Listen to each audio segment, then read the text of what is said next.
Belt and road initiative کے ساتھ جڑ گیا تو اس کا مطلب ہے کہ وہ ایلیمنٹس جو ٹارگٹ کرتے ہیں سی پیک کو وہ ایران کے بھی دشمن ہو گئے، تو ہماری ایک کنورجنس اس میں ہوتی ایک نظر آ بات رہی یاد ہے۔ رہے کہ ایران نے کبھی بھی سی پیک کی مخالفت نہیں کی، اس نے ہمیشہ ایک فیوریبل جو اس کے اوپر سٹانس لیا ہے، تو اگر خطے میں کوئی مخالفت تھی وہ صرف اور صرف انڈیا تھی۔ لیکن وہ پبلکلی یہ کہتے تھے، لیکن ساروں کو پتا تھا کہ جو چاہ بہار پورٹ بن رہی ہے at the end of the day وہ یہ لوگ سمجھ رہے تھے کہ کمپیٹ کرے گی گوادر کے ساتھ، لیکن اب جو ایران کے جو سفیر ہیں اس ڈیولپمنٹ کے بعد انہوں نے ایک سٹیٹمنٹ بھی دی، انہوں نے کہا کہ بی آر آئی اور سی پیک یہ تینوں ملکوں کے لیے اور پورے خطے کے لیے ایک پراسپیرٹی لے کر کے آئیں گے، اس کو وہ ویلکم کر رہے ہیں، تو میرے خیال میں یہ بہت عام پیش رفت ہے۔ لیکن اس کے اندر جو ایک جاتے جاتے امپورٹنٹ چیز ہے، چیلنج بھی ہے پاکستان کے لیے، کیونکہ ایک طرف چین ہے، ایک طرف ایران، روس، پاکستان اور باقی ممالک، دوسری طرف امریکہ، بھارت، جاپان، آسٹریلیا، ایک نئی کولڈ وار ہو رہی ہے۔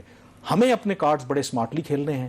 آپ یاد رکھیں کہ ہمارے جو اس وقت ڈومیسٹک پرابلمز ہیں، جس طریقے سے ایک پولرائزیشن ہے، بہت سے معاملات پر کنسنسس نہیں ہے، تو کبھی کبھی اس خدشے کا بھی ایک فیلنگ ہوتی ہے کہ شاید ہم یہ مواقع گوا نہ بیٹھیں، کیونکہ ان چیزوں کے اوپر شاید ایک بائی پارٹیزن کنسنسس ہونا بہت ضروری ہے، اور اس کے لیے ایک فیوریبل انوائرمنٹ پاکستان کے اندر جو پولیٹیکل ٹیمپریچر ہے اس کا کم ہونا ضروری ہے۔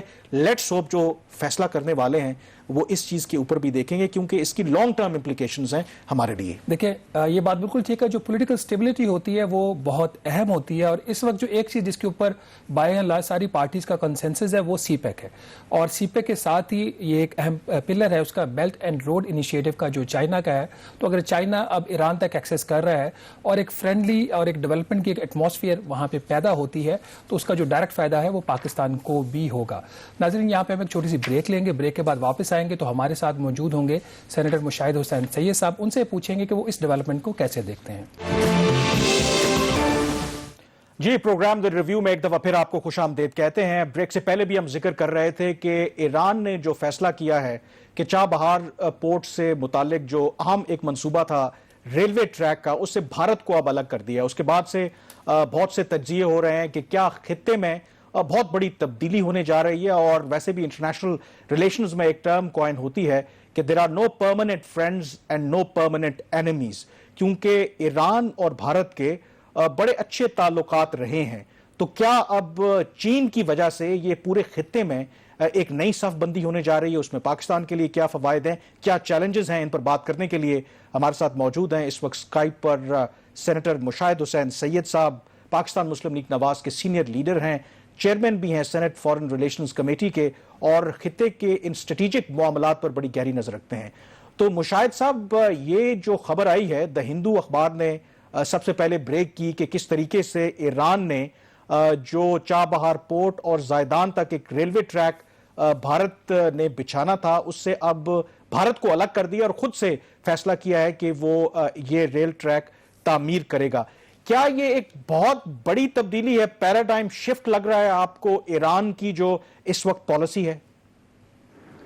السلام علیکم جی کامران صاحب، اور السلام علیکم رانا صاحب، and it's a pleasure to be on your program again۔ میں سمجھتا ہوں کہ یہ جو ڈیولپمنٹ ہوئی ہے ایک ایران اور ہندوستان کی جس کا آپ نے ذکر کیا، اور پلس ایران اور چائنا کا مجموعی طور پر دیکھیں، اور اس کے ساتھ اگر افغان پیس پروسیس کو بھی ڈال دیں، تو یہ 9/11 کے بعد اس خطے میں سب سے اہم اسٹریٹجک ڈیولپمنٹ ہے، جس میں علاقائی طاقت کا توازن بھی تبدیل ہو رہا ہے، اور جس کے کافی اثرات ہوں گے جو میرے خیال میں پاکستان کے لیے بڑے مثبت ہوں گے۔ لیکن ایک چیز میں پس منظر کلیئر کر دوں، آپ نے کہا کہ ایران نے علیحدہ کر دیا، اس سے پہلے جو ہندوستان نے وعدے کیے تھے جب پرائم منسٹر مودی تہران گئے تھے مئی 2016 میں، اور جب میٹنگ ہوئی تھی ایران، افغانستان اور انڈیا کے لیڈرز کی، اشرف غنی صاحب بھی موجود تھے اس میٹنگ میں اور روحانی صاحب بھی تھے، اور ایران نے معاہدہ جو کیا تھا انڈیا کے ساتھ وہ یہی تھا کہ یہ نیا روٹ ہوگا، متبادل روٹ ہوگا، اور وہ وسطی ایشیا جائے گا، اور اس کے ساتھ ساتھ تیل گیس کی ایکسپلوریشن کا بھی تھا۔ تو جو وعدے ہندوستان نے کیے تھے، کمٹمنٹ دی تھی مودی نے اس دورے میں، وہ سب ان سے بیک آؤٹ کیا ہے، ظاہر ہے امریکن دباؤ کے نیچے۔ تو وہ ایک اسی طرح انہوں نے 2006 میں آپ کو یاد ہوگا کہ جب Iran Pakistan India pipe line کا معاہدہ ہوا تھا مشرف صاحب کے دور میں، اس میں بھی انڈیا نے بیک آؤٹ کر لیا تھا، اور پھر ان کا امریکہ سے معاہدہ ہو گیا تھا انڈو امریکن نیوکلیئر ڈیل کا. تو history has repeated it self اور انڈیا نے ایک دوسری دفعہ ایران کو لیٹ ڈاؤن کیا ہے, لیکن اس کے جو امپلیکیشنز ہیں وہ بہت اہم ہیں, دور رسے اور اسٹریٹجک ہیں. سینیٹر مشاہد صاحب, آپ نے کہا کہ بھارت اپنے وعدوں سے مکر گیا اور جس کی وجہ سے ایران جو ہے وہ چین کے قریب آ رہا ہے. تو ایک بات تو یہ بھی کہی جا رہی ہے کہ ایران کی بجائے چین کا اس میں ایک بہت کلیدی کردار تھا کہ وہ اس چیز کو ایک اپنی اگریسو فارن پالیسی سے وہ آگے لے کے بڑھا اور ایران کو اپنے کلب میں شامل کرنے میں کامیاب ہوا. تو کیا آپ اس بات سے ایگری کرتے ہیں؟ آپ میں اس بات سے ایگری نہیں کروں گا کہ آپ نے جو فارمولیشن کی ہے کہ اگریسو فارن پالیسی, میرا نہیں خیال کہ چائنا کی پالیسی اگریسو ہے, کیونکہ چائنا کی پالیسی جو ہے بیلٹ اینڈ روڈ کی انیشیٹو جو انہوں نے شروع کیا ہے 7 سال پہلے, جس کا محور سی پیک ہے, اور وہ ایک پالیسی ایسی ہے جس میں سے 100 سے زیادہ ممالک اس میں شامل ہو چکے ہیں, اور اس میں کوئی جہاریانہ عزائم نہیں ہے, بلکہ اس میں علاقائی تعاون کی بات ہو رہی ہے, کنیکٹیوٹی کی بات ہو رہی ہے, تعاون اقتصادیات میں, تعاون توانائی میں, ports, pipe lines, roads, railways, economy, energy. تو وہ تو ایسی چیز ہے جس میں وہ کنیکٹ کر رہے ہیں, اور اس سلسلے میں ظاہر ہے کہ اب جو نیا پس منظر آیا ہے کہ امریکہ نے, چونکہ ٹرمپ کی بڑا مشکل الیکشن بھی آ رہا ہے جس میں غالب امکان ہے کہ وہ الیکشن ہار جائیں گے, انہوں نے ایک نئی کولڈ وار کا آغاز کر دیا ہے جس کا اثرات ہمارے جنوبی ایشیا میں پڑ رہے ہیں, کیونکہ اس کولڈ وار میں امریکہ کا ساتھ ہندوستان دے رہا ہے اور وہ چین کو کنٹین کرنا چاہتا ہے, چین کو کاؤنٹر کرنا چاہتا ہے. تو چین جوابی جو حملہ کر رہا ہے سفارتی سطح پر, اقتصادی سطح پر اور اسٹریٹجک سطح پر, وہ ہے کہ وہ اپنے جو حلیفوں میں اضافہ کر رہا ہے. نئی صف بندیاں ہو رہی ہیں, تو اسی تناظر میں اب پاکستان کے لیے اس میں کیا فائدہ ہے؟ ایک تو پاکستان ایران ریلیشن شپ, دو کہ ہمارا نیبر ملک ہے, اسلامی ملک ہے, لیکن یہ بھی حقیقت ہے, لیٹس بی ویری آنسٹ, کہ ایران اور پاکستان کے تعلقات اس طرح سے سموتھ نہیں رہے. ہمارے انٹرسٹ شاید ڈائیورجنٹ رہے ہیں ماضی میں. اس ڈیولپمنٹ کے بعد کہ جہاں پر چائنا ایک موونگ فیکٹر ہے, وہ سی پیک میں بھی ہے, بی آر آئی بھی ہے, اب سملرلی وہ ایران میں بھی انویسٹ کر رہا ہے, تو آپ کو لگتا ہے کہ پاکستان اور ایران کے ریلیشن شپ میں ایک پیراڈائم شفٹ آنے والی ہے؟ میں سمجھتا ہوں پاکستان کو 3 بڑے بنیادی امیڈیٹ فائدے ہوں گے. نمبر 1, آپ کا جو سی پیک ہے, چائنا پاکستان اکنامک کوریڈور, وہ سیکیور ہو گیا ہے, کیونکہ اب پاکستان کا جو مغربی بارڈر ہے جو ایران کے ساتھ بھی ہے اور افغانستان کے ساتھ بھی ہے. اور یہ نہ بھولیں کہ پاکستان نے ایک کلیدی کردار ادا کیا ہے افغانستان کے ساتھ, جو طالبان کے ساتھ امریکہ کی صلح کرانے میں, اس میں, اور امریکہ کو نظریہ ضرورت کے تحت پاکستان کی ضرورت ہے, امریکی دباؤ پاکستان کے خلاف نہیں ہے اس وقت. تو جو ہمیں خدشہ تھا کہ وہاں سے گڑبڑ ہوگی, وہ نہیں اب ہوگی. سو سی پیک مضبوط ہو گیا, مغربی سرحد مضبوط ہوگی جو بلوچستان سے ملتی ہے, اور تیسرا گوادر کو جو خطرہ تھا کہ اگر ہندوستان چاہ بہار میں آ گیا تو وہ استعمال کرے گا as a base to destabilize Balochistan, Pakistan, Gwadar, وہ خدشہ ختم ہو گیا. آپ کو پتہ ہے کلبھوشن یادو بھی تو وہاں سے ہی آیا تھا. یہ بات صحیح ہے کہ ایران پاکستان تعلقات میں ماضی میں خدشات بھی رہے ہیں, اس میں خلفشار بھی رہی ہے, لیکن وہ میرے خیال میں جب سے یہ پرائم منسٹر بھی لاسٹ ایئر گئے تھے, لیکن خاص کلیدی کردار ادا کیا جنرل باجوہ نے, کیونکہ انہوں نے جو وزٹ کیا ایران کا بھی, انہوں نے وزٹ کیا افغانستان کا بھی, اور آپ دیکھیں پہلی دفعہ ایرانین آرمی چیف پاکستان آیا, اور پہلی دفعہ پاکستان کے انٹیلیجنس کی کوآپریشن ایران کے ساتھ شروع ہوئی جو پچھلے 30 سال میں نہیں تھی. تو ایران کے ساتھ ہمارا ایک ٹرسٹ لیول بڑھ گیا ہے, خاص طور پہ پچھلے 1 سال کے اندر, جو پہلے نہیں تھا.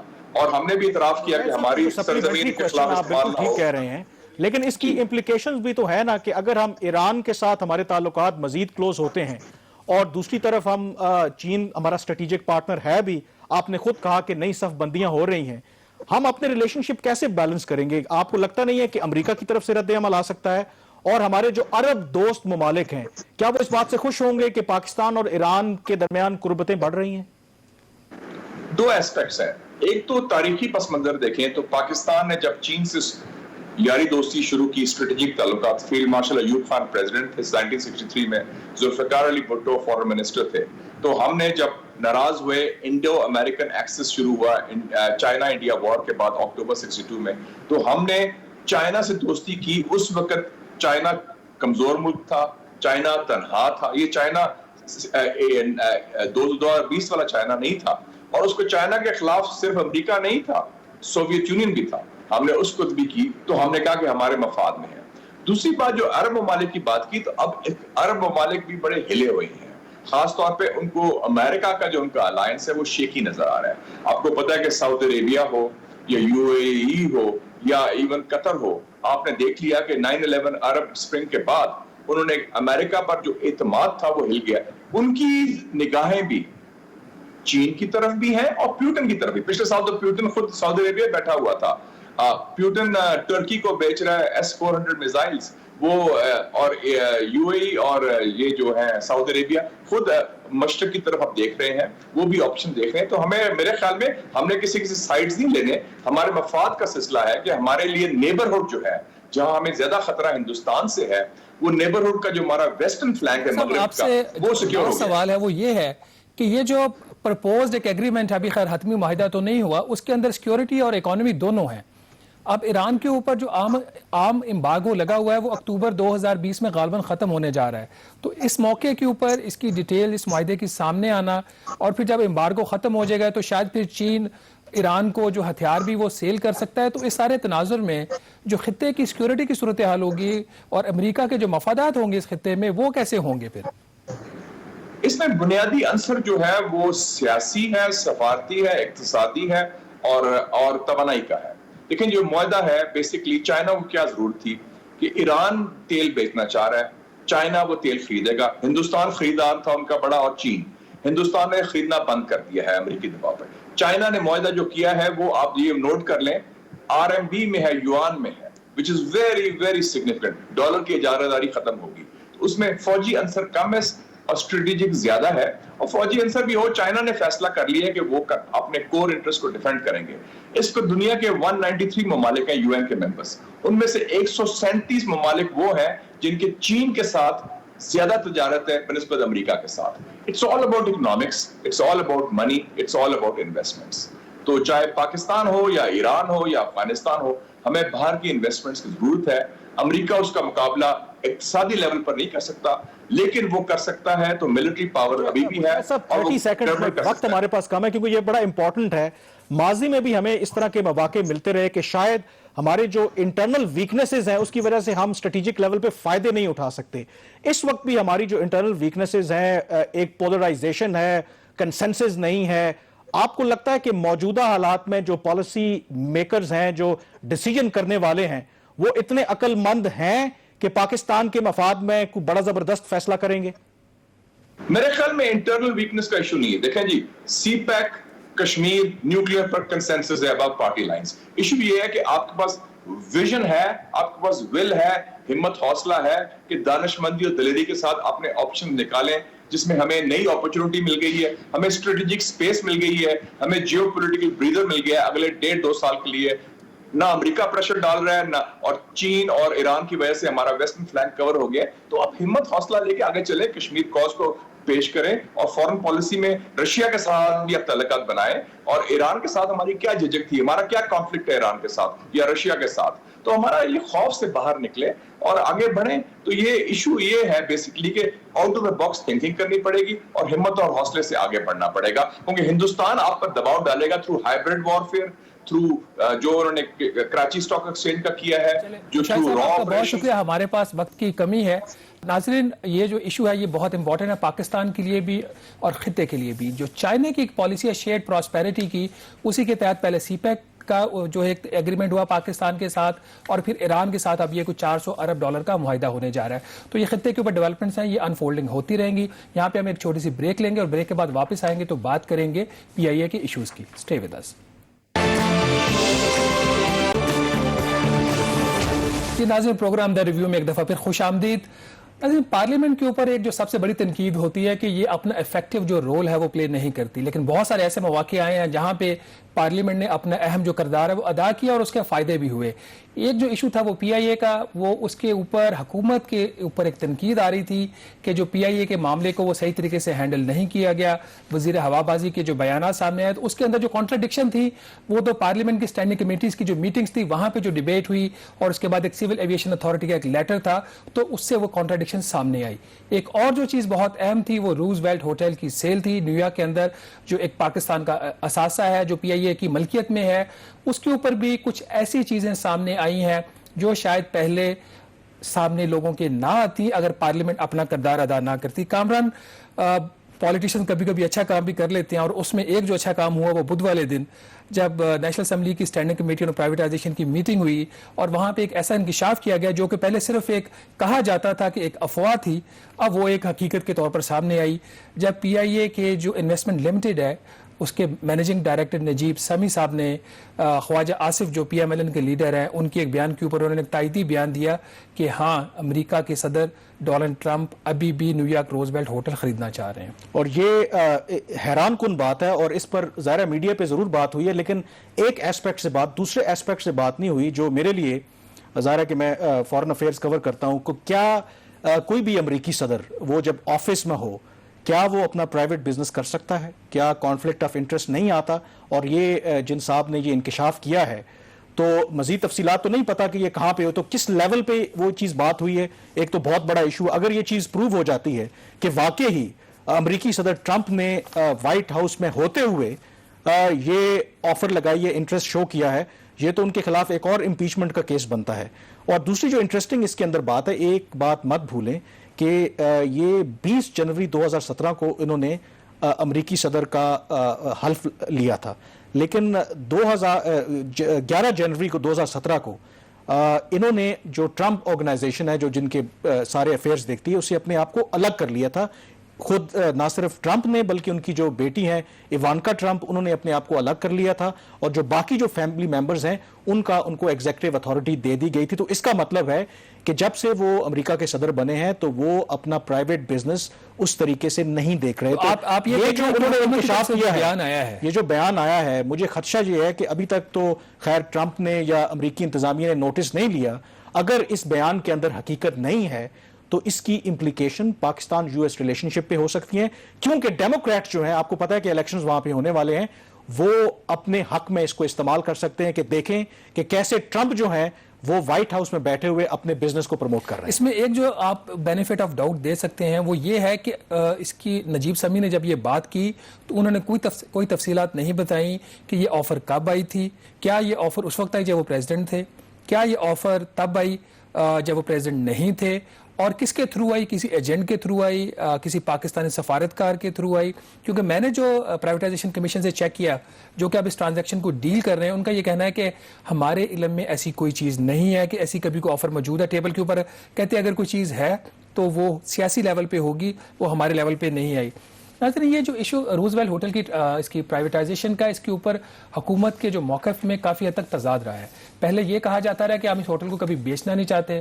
15 نومبر 2019 کو ایک میٹنگ ہوتی ہے کیبنٹ کمیٹی آن پرائیویٹائزیشن کی، اس کے اندر ایک ٹاسک فورس بنا دی جاتی ہے. اس ٹاسک فورس کے اوپر ایک اعتراض آتا ہے کہ اس میں کچھ ایسے لوگوں کو ڈالا گیا جن کا یہ کام نہیں تھا. اور دوسری سب سے بڑی بات اس میں یہ تھی کہ یہ کام جو پرائیویٹائزیشن کا ہے وہ ٹاسک فورس کے ذریعے نہیں ہو سکتا، یہ کام پرائیویٹائزیشن کمیشن کر سکتا ہے، اس کا ایک اپنا طریقہ کار ہوتا ہے. معاملہ دوبارہ کابینہ کی نجکاری کمیٹی میں جاتا ہے. یہ 2 جولائی کو میٹنگ ہوتی ہے، ہم پہلے بھی بتا چکے ہیں. اس میں اس ٹاسک فورس کو ڈی نوٹیفائی کر دیا جاتا ہے، لیکن اس جو کمیٹی نجکاری کمیٹی کی جو میٹنگ ہوئی تھی 2 جولائی کو اس مہینے، اس کے اندر اس کے جو منٹس ہیں وہ اب ہم نے پڑھے ہیں جو بعد میں کابینہ کے پاس تھے، اور کابینہ نے ان منٹس کی توثیق کی ہے. اس کے مطابق ابھی جو حکومت کا ایک دعویٰ ہے کہ اس ہوٹل کو بیچنے کا کبھی بھی کوئی ارادہ نہیں تھا، وہ غالباً بات درست نہیں ہے. جو حکومتی منٹس ہیں جو میٹنگ کے، اس کے مطابق 3 آپشنز جو تھیں وہ زیر غور تھیں. اس میں ایک آپشن یہ تھی کہ روزویلٹ ہوٹل کو ایز اٹ از اس کو چلایا جائے، کیونکہ یہ ہوٹل جو ہے پچھلے سال تک یہ منافع بخش رہا ہے اور اس کو پچھلے سال صرف $15 لاکھ کا نقصان ہوا ہے. دوسری آپشن جو اس کے اندر تھی وہ یہ تھی کہ اس ہوٹل کو بیچ دیا جائے. تو یہ جو بات ہے بیچنے والی یہ منٹس کے اندر موجود ہے، اور کابینہ کی جو میٹنگ ہوئی تھی اس میں ان منٹس کی توثیق ہوئی ہے. اور تیسری جو آپشن تھی کہ کوئی جوائنٹ وینچر کر لیا جائے کچھ، کیونکہ اب جو ہوٹلنگ کی جو انڈسٹری ہے نیو یارک میں جو کورونا وائرس ہے اس کے پھیلاؤ کے بعد وہ شاید اس حد تک وہ پروفیٹیبل نہیں رہے اور اس کو ریوائول میں ٹائم لگے گا. ان سارے معاملات کے اوپر ہم بات کریں گے. ابھی ہم یہاں پہ ایک چھوٹی سی بریک لیں گے. جب بریک کے بعد واپس آئیں گے تو ہمارے ساتھ موجود ہوں گے خرم دستگیر صاحب، یہ سابق وزیر دفاع بھی رہے ہیں اور پی آئی اے ایک وقت تک ان کے زیر سایہ بھی رہا ہے. یہاں پہ ہم ایک چھوٹی سی بریک لیں گے. اسٹے ود اس.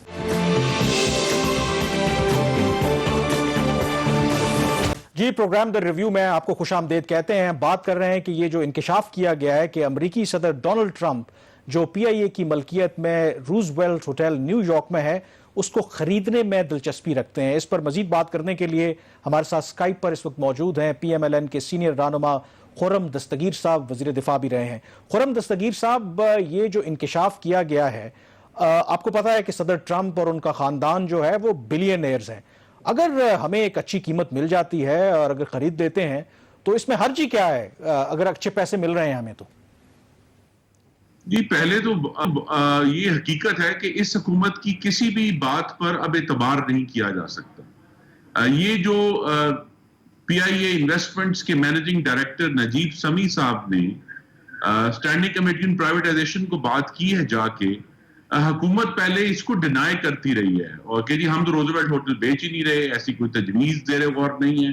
اور اب جو ہے اچانک انہوں نے پریزیڈنٹ ٹرمپ کا نام بیچ میں سے وہ لے آئے ہیں.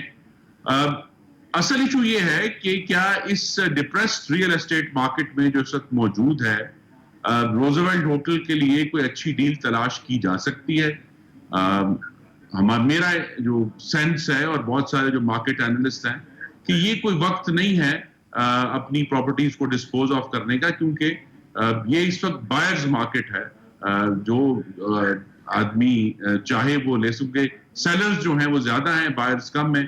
اور اس ظاہر چونکہ اگر پریزیڈنٹ ٹرمپ کا نام لیا گیا تو اس کی جو فورن پالیسی ڈائمنشن ہے اسے بھی ہم نظر انداز نہیں کر سکتے کہ کہیں جو ہے ایک گورنمنٹ آف پاکستان صرف پریزیڈنٹ ٹرمپ کی فیور لینے کے لیے جو صرف 5 ماہ بعد الیکشن میں جا رہے ہیں پاکستان کا ایک بہت قیمتی ایسٹ جو ہے وہ ضائع نہ کر.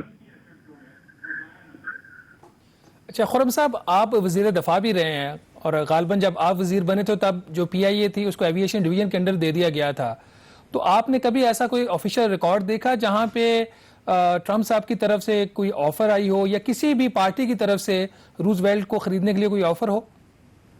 جی نہیں, ایسا کوئی ریکارڈ جو ہے نہ ہی ڈیفنس منسٹری کے سامنے اور نہ ہی جو کابینہ ہے اس کے سامنے آیا. میرے قیاس میں 5 سالوں میں شاید ایک ہی دفعہ یہ ڈسکشن ہوئی اور اس وقت ہمیں بتایا گیا کہ یہ روزویلٹ ہوٹل جو ہے یہ ایک پاسبلٹی ہے. جب بھی پی آئی اے کی جو ریسٹرکچرنگ ہوتی ہے اس کے اندر ایک ہمارے پاس ایسٹ موجود ہے, لیکن اس کے بارے میں کوئی ڈیفینیٹو آفر اور پرٹیکولرلی ڈونلڈ ٹرمپ کی طرف سے ایسا کوئی کاغذ جو ہے وہ کابینہ یا ڈیفنس منسٹر کو پیش نہیں کیا گیا تھا. خرم صاحب, نجیب سمی صاحب جو ہیں وہ ایم ڈی اور سی ای او کمپنی کے پچھلے 15 سال سے ہیں, اور جو بات وہاں پہ کمیٹی میں کی تھی وہ خواجہ آصف صاحب نے کی تھی کہ ٹرمپ صاحب بھی اس میں انٹرسٹڈ تھے, خریدنا چاہ رہے تھے, تو نجیب صاحب نے کہا جی کہ وہ ابھی بھی انٹرسٹڈ ہیں. تو اس کا مطلب ہے کہ کہیں نہ کہیں پہ کوئی بات تھی. دوسرا اس میں ایک جو اور امپورٹنٹ بات وہاں پہ نجیب سمی صاحب نے کی کہ کچھ ایسی پارٹیز ہیں جو اس کے اوپر جو قرضہ ہے روزویلٹ ہوٹل کے اوپر ابھی کو تقریباً $105 ملین ہے, وہ جو پارٹیز ہیں وہ کچھ قرضہ خریدنا چاہ رہی ہیں. تو دیٹ ول بی, انہوں نے یہ بات وہاں پہ کہی کہ قرضہ خرید کے بھی وہ ایک اٹیمپٹ ہو سکتی ہے ہوٹل خریدنے کی. یہ والا جو پہلو ہے اس کو آپ کیسے دیکھتے ہیں کہ ایسا کچھ ہو سکتا ہے کہ پہلے ہم کہہ دیا جائے کہ جی یہ فائنینشلی وائبل نہیں ہے, $15 لاکھ کا نقصان ہو گیا ہے, اس کے اوپر $105 ملین کا قرضہ ہے, تو اب اس کو بیچنے کے علاوہ کوئی آپشن نہیں ہے؟ نہیں, یہ بالکل غلط بات ہے. دیکھیے اگر آپ قرضے کی میکسیمم اماؤنٹ بھی لگا لیں تو یہ جو اس کی نومینل پرائس ہے اس کے غالباً 10% سے زیادہ نہیں بنتی. تو یہ تو کوئی انڈیٹڈنس نہیں ہے جو ایسٹ کی ویلیو کو, جو ایسٹ ایسی پاسبلٹی رکھتا ہو کہ وہ مستقبل میں آپ کے لیے ریونیو جنریٹ کرے. یہ تو یہاں لگتا ہے کہ وہ جیرڈ کوشنر فارمولا استعمال ہو رہا ہے کہ ایک پراپرٹی کی جو ویلیو ہے اس کو خود کرایا جائے اپنی اور دنیا کی نظر میں, اور پھر اس کو اپنے من پسند لوگوں کو بیچ دیا جائے اور اس سے جو ہے وہ پاکستان کی حکومت کے جو کچھ عمائدین ہیں وہ اس سے فائدہ اٹھائیں. ادروائز اس وقت روزویلٹ ہوٹل کو بیچنے کی کوئی منطق ہمیں سامنے سمجھ نہیں آتی. ویسے principally P M L N کی پوزیشن ہے کیا؟ کیونکہ آپ تو ظاہر ہے کہ پرائیویٹائزیشن کے حق میں بھی ہے, لوگ سمجھتے ہیں کہ اب اسٹیٹ کا کام بزنس کرنا نہیں ہے. یہ بات بالکل ٹھیک ہے کہ کرونا وائرس کی وجہ سے ریئل اسٹیٹ کا بزنس پوری دنیا میں ڈاؤن ہے, یہ شاید مناسب وقت نہیں ہے, لیکن آپ سمجھتے ہیں کہ ایونچولی جب حالات بہتر ہو جائیں تو اس طرح کی جتنی جو اسٹیٹ انٹرپرائزز ہیں اینٹیٹیز ہیں ان کو سیل کر دینا چاہیے؟ جی دیکھیے، روزویلٹ ہوٹل ایک ہمارا پراپرٹی ایسٹ ہے جو کہ پراپرٹی میں دو طریقوں سے اس کی ویلیو امپروو ہوتی ہے. ایک وہ جو ریونیو جنریٹ کر رہی ہے اور ایک اس کی اپنی جو ریئل اسٹیٹ ویلیو ہے. روزویلٹ ہوٹل دونوں لحاظ سے وہ اس کی ویلیو امپروو بھی ہونی ہے اور انلیس کوئی پاکستان کا جو ریکارڈ ہے بدقسمتی سے بہت ہی بیڈ مینجمنٹ نہ ہو تو یہ ہوٹل اس میں بہت بڑی پوٹینشل ہے لوکیشن کی وجہ سے کہ یہ پاکستان کے لیے ریونیو جنریٹ نہ کر سکے یا لیز پر بھی دے کر اس کو جو ہے وہ پاکستان کو فائدہ نہ ہو. تو یہ ایشو اس وقت اٹھانا اس کو جبکہ اور بہت معاملات پاکستان کی اکانومی کے خراب ہیں. This is like selling the family silver کہ کوئی پاکستان میں آپ موقع ایسا دیکھ رہے ہیں کچھ لوگ حکومت کے اندر کہ حالات اتنے خراب ہو گئے ہیں کہ جی روزویلٹ ہوٹل کو بھی بیچ دیا جائے تو معاملہ جو ہے نا وہ اس کو سرے چڑھایا جا سکتا ہے. لیکن یہ P M L N Roosevelt hotel کو اس وقت بیچنے کے بالکل حق میں نہیں ہے. ہم یہ چاہیں گے کہ یہ کبھی فیوچر میں کبھی پی آئی اے انویسٹمنٹس کے اوپر ایک پورا پیکج جنریٹ ہونا چاہیے. اگر تو اس کا مقصد پی آئی اے کو ری جنریٹ کرنا ہے یا صرف جو ہے وہ آپ نے کچھ ریونیو لے کر 1.4 بلین ڈالرز جو ہے وہ آپ نے سمجھتے ہیں اس سے پاکستان کا جو ریونیو بلیک ہول ہے اس کو پلگ کیا جا سکتا ہے وہ بھی چند ماہ کے لیے, تو یہ بالکل بھی وائز ڈیسیژن نہیں ہے. خرم صاحب آپ کا بہت شکریہ. ہمارے پاس اس وقت کم ہے. ناظرین, ہم نے کوشش کی تھی کہ جو نجکاری کے وزیر ہیں محمد میاں سومرو صاحب, information minister senator Shibli Faraz صاحب, وہ پروگرام میں آئے اور بتائیں کہ حکومت نے یہ بات کیوں کی. پریزیڈنٹ ٹرمپ کے ہوٹل کی خریداری کرنے کی وہ پروگرام میں تشریف نہیں لا سکے, ان کی مرضی. ایک جو ابھی آپ کو میں چھوٹی سی انفارمیشن بھی دیے جا رہا ہوں وہ یہ کہ حکومت نے نجکاری کمیشن کا جو بورڈ ہے کی جو ایک میٹنگ ہے وہ اگلے ہفتے اس نے طلب کر لی ہے. میٹنگ ایک بڑا لمبا ایجنڈا ہے لیکن اس کے اندر ایک جو ایجنڈا آئٹم ہے وہ روزویلٹ ہوٹل جو ہے اس کی جو ٹرانزیکشن ہے وہ بھی وہاں پہ ڈسکس ہوگی. اس کے ساتھ ہی مجھے اور کامران یوسف کو کل تک کے لیے اجازت دیجیے گا. اللہ حافظ.